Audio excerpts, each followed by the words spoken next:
Hello and welcome to Assessment Review with me, Dan Wilbeck. And today we're going to be looking at 3C002, which is the principles of analytics. That word analytics may seem scary to some HR people, but don't fret at all. This assessment review will help you through and guide you through to ensure that you reach your full potential. And this is in relation to the June 2025 release of this unit. Okay, so this task, as I said, it's going to be for those people that really enjoy working with data. But if you don't, please do not worry. We'll help and guide you through where possible, because this unit looks at how people professionals make both straightforward and complex choices as they perform their roles. It focuses on how utilizing a diverse range of analytics and evidence is essential to the rationalism and enhancement of working practices and situational decision making to create value. Okay, so what is the case study for this particular unit? So you've applied for the post of People Analytics Administrator at Company X, who are the leading HR solutions provider to businesses in your region. Company X offers a diverse range of people management and business services to meet the needs of its customers and are now looking for a people analytics administrator as there is limited experience of data management in the team. The successful applicant will become accountable for managing an analysis of the data, ensuring that Company X makes informed, data-driven decisions for its clients. You have received an assessment pack to complete the first stage of the selection process. The pack contains 8 questions in total, which has been designed so that you can demonstrate your knowledge and understanding of how people professionals can use data and analytics to support decision making and improve people practices. Right, nice and straightforward. Just before we break into any particular questions, one thing to note is that there is a marking scheme for each question from 1 till 4. 1 being a fail, 4 being a high pass. However, what we are aiming to do is make sure that we can reach you to get at least a pass, which is a level 3 mark. Feel free to pause this video at any point if you wish to have a look at the descriptors, but we'll be looking here at the pass descriptor. So the response needs to demonstrate a good level of knowledge and understanding of the AC itself and include examples where appropriate from the real world, one that you are familiar with or one that you are aware of through lived experiences, and make sure that you give reference to that case study where appropriate and if you find necessary. As we've mentioned case study at the start, it may be relevant that you have to involve the case study and scenario throughout the whole process and every single question. That's entirely up to you. So they also recommend that a good format or structure which meets the requirements set out in the brief. We want a nice format and structure with our writing style because it needs to flow, it needs to make sense, and also it needs to be readable for the CIPD marker that is looking at that in particular. Okay, so the questions themselves, we have your evidence must consist of written responses from 1 till 8. Questions 1 to 6 are approximately 1,500 words. And you have the plus or minus 10% with the CIPD word count policy there. That is your task 1. And then the section test 2 is question 7, which is the approximately 500 words or so. And then question 8 is 2 different diagrammatic forms which aren't included in the word count, and take that as you will because we'll talk about that slightly more in a moment. But diagrammatic forms could be a pie chart, it could be a bar chart, it could be a table. It's entirely up to you, but please refer to the CIPD word count policy if you have any questions here. All right, let's get to it. The questions themselves. So question 1, explain what evidence-based practice is and provide 2 examples of how Company X could apply it. So first of all, you need to break down what you believe evidence-based practice actually is, and then go on to 2 further examples of how Company X could apply that into their real world. Question number 2. Explain the importance of using data at company X to accurately determine problems and issues. Here, the verb is explain, and I would make sure that you are explaining what pieces of HR data exist. You may think that HR data is more qualitative and it's more verbiage and sentences and words, but however, some fail to neglect that the quantitative side of data as well does exist. Is that percentages? Is that numbers and figures? Entirely up to you, and determine accurately the problems and issues that may come from using that particular data. Question 3. Again, we're explaining. So explain different types of data measurements that people professionals at company X could use. So this is very similar to the previous question, however, completely different. So I need you to explain different types of data measurements, what they are, what does that mean, and then how company X could use this and the people professionals. Question 4. So explain how the application of policies and procedures can inform company X's decisions.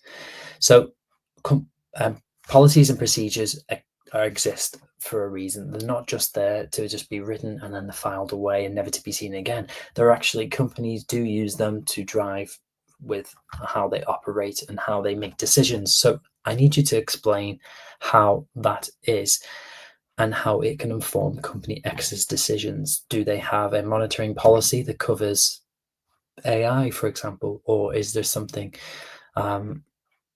that prevents them from using particular types of data? You tell us, you deep dive into that.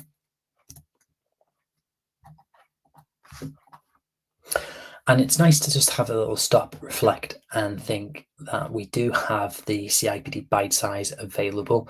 Just because we are having the assessment overview today does not mean that this is where the support stops. CIPD bite size gives you the opportunity to have around about 10 minutes or so focused on each of the questions.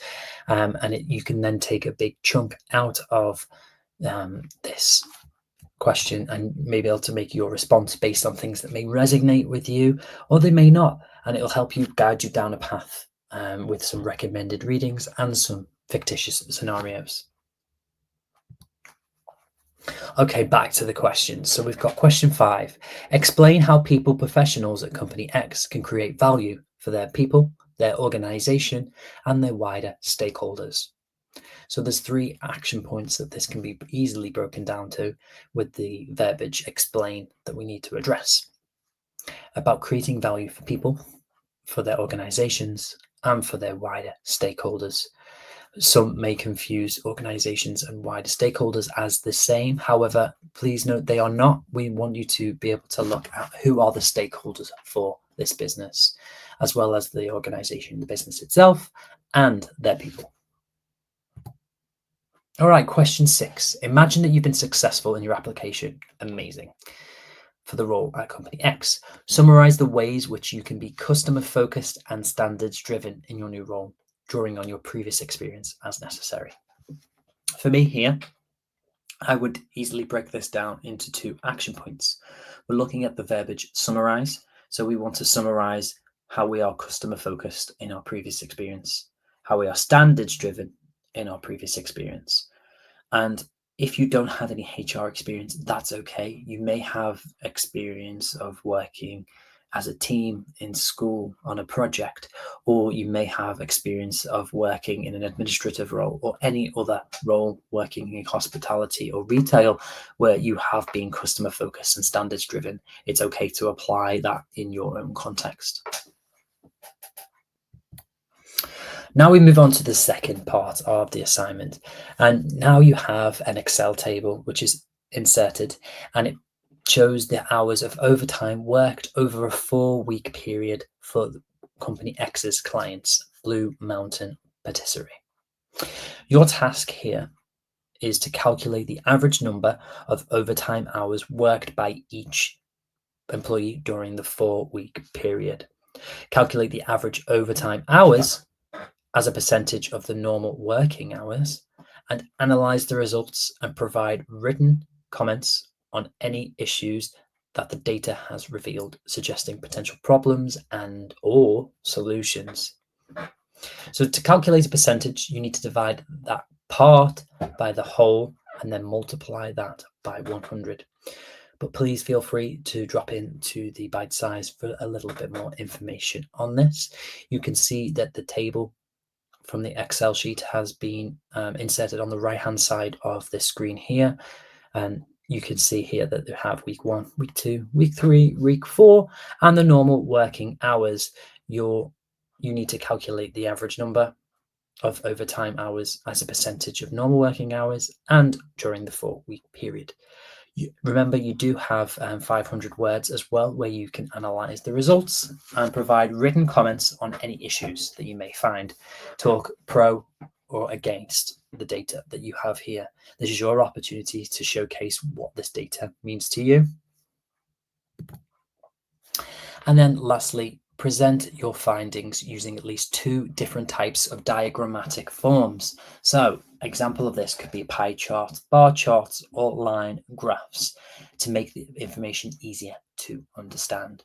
So you have all of this information in the previous AC 1.4, which is our question number 7. But now we need to put this into diagrammatic forms or charts and graphs, entirely up to you.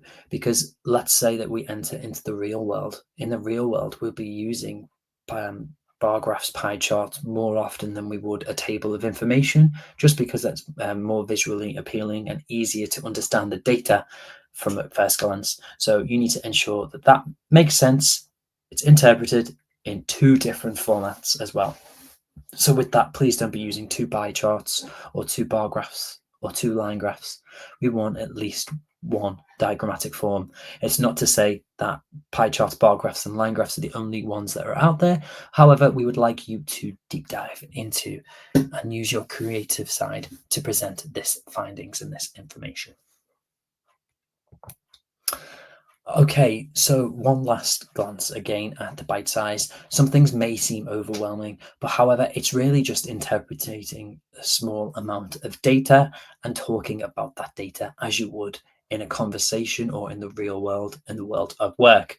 So don't forget, we do have the bite size sessions, which are available for you to have a look, deep dive. They're around about 10 minutes per AC, and you can have a look in order to take that chunk out of each response and get your work in motion. If you have any questions, please reach out to a member of HRC Online. But with that, I've been Dan Welbeck, and thank you so much for your time today, and enjoy your Module 3CO02. Good luck.